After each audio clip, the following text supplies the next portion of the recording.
নমস্কার বন্ধুরা, আজ আমি আবারও চলে এসেছি আপনাদের সামনে আরেকটি নতুন রেসিপি নিয়ে। আজকে যেটি বানাবো সেটির দুটো বেনিফিট আছে। এক তো এখন বর্ষার সিজন, এখন বিস্কুটগুলো খুব সহজেই খুব তাড়াতাড়ি নরম হয়ে যাচ্ছে, আর নরম বিস্কুট কেউই খেতে চায় না। তো সেই নরম বিস্কুটকেই কিভাবে ক্রিম বানানো যায় সেটাই আমি আপনাদেরকে দেখাবো। আর বাচ্চারা বিস্কুট তো খেতেই চায় না, একদমই খেতে চায় না। নর্মাল যে আমরা মেরি বিস্কুট বা ব্রিটানিয়া বিস্কুট ব্যবহার করি সেগুলো তো বাচ্চারা একদমই মুখে করতে চায় না। তো সেই বিস্কুটকেই কীভাবে ক্রিম বিস্কুট বানানো যায় সেটাই আমি আপনাদেরকে দেখাবো। তো চলুন দেখি কিভাবে বানানো যায় এই রেসিপিটি। তো দেখুন, এর জন্য আমি বিস্কুট নিয়ে নিয়েছি। আমার বিস্কুটগুলো একদম নরম হয়ে গেছিলো, আমি একটু গরম চাটুর উপরে রেখে দিয়েছিলাম, তো একটু কুড়কুড়ে হয়ে গেছে। তো সেই বিস্কুটগুলোকে আমি একটু ভেঙে দিলাম। দেখুন, এখানে ভেঙে মিক্সির জারের মধ্যে আমি গুঁড়ো করে নিয়ে এসেছি। বিস্কুটের গুঁড়োগুলো ঢেলে নিয়েছি। আমি আরও হাফ, দেখুন, এক মিক্সির জার নিয়ে নিয়েছিলাম, আবার হাফ নিয়ে নিলাম, এটাও গুঁড়ো করে নিয়ে আসি। দেখুন, তো দেখুন করে নিয়েছি।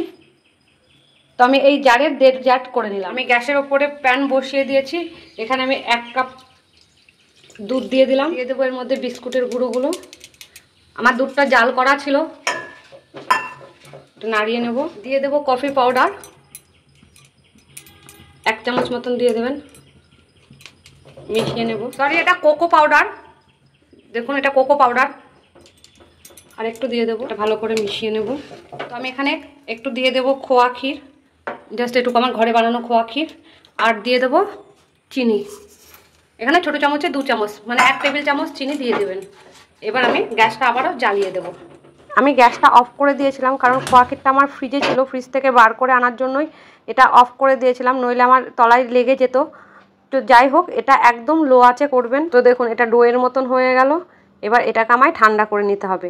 এটা যতক্ষণ না ঠান্ডা হচ্ছে ততক্ষণ আমি নেক্সট প্রসেসটা করতে পারছি না। গ্যাসের উপরে একটু জল গরম বসিয়ে দিলাম। আমি একটা ডেয়ারি মিল্ক নিয়ে নিয়েছি। এদিকে জলটা আমার ঈষদুষ্ণ গরম হয়ে গেছে। এবার আমি এর মধ্যে দিয়ে দিলাম। গ্যাসটা আমি অফ করে দেবো। প্যাকেট ধরে দিয়ে দিলেই এটা ভেতর থেকে মেল্ট হয়ে যাবে। দেখুন, এটা কি সুন্দর গলে গেছে। দেখুন, আপনারা বুঝতেই পাচ্ছেন এটা কি সুন্দর মেল্ট হয়ে গেছে। এই দেখুন, মেল্ট হয়ে গেছে।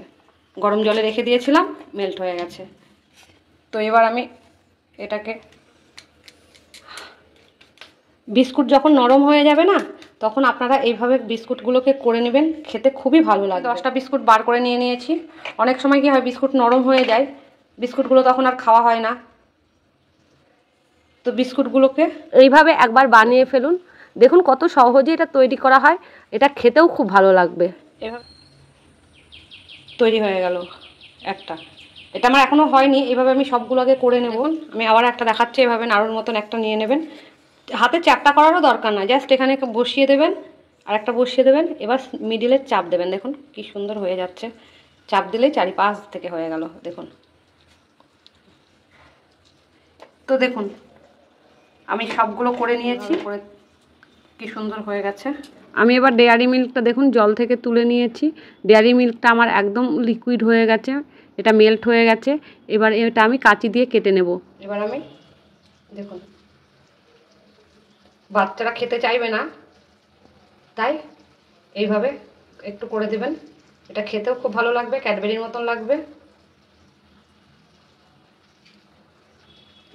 আপনারা আপনাদের পছন্দ মতন ডিজাইন বানিয়ে নেবেন। তো দেখুন, এইভাবে উপর থেকে ক্যাডবেরি দিয়ে দেবেন, তাহলে বাচ্চারা এটা খাবে। বাচ্চারা কেন, বড়দেরও ভালো লাগে। এবার এটা চাইলে আপনারা ফ্রিজের মধ্যে রেখেও খেতে পারেন, একটু ঠান্ডা করে, যতক্ষণ না ক্যাডবেরিটা সেটিং হচ্ছে, তাহলে আপনি সঙ্গে সঙ্গেও খেতে পারেন। তো ভিডিওটা এতক্ষণ দেখার জন্য অনেক ধন্যবাদ। ভিডিওটাকে অনেক অনেক করে লাইক করুন, শেয়ার করুন, আর এই চ্যানেলটিকে সাবস্ক্রাইব করে রাখুন, যাতে আগামী ভিডিওগুলো আপনারা খুব সহজে আর তাড়াতাড়ি পেয়ে যান।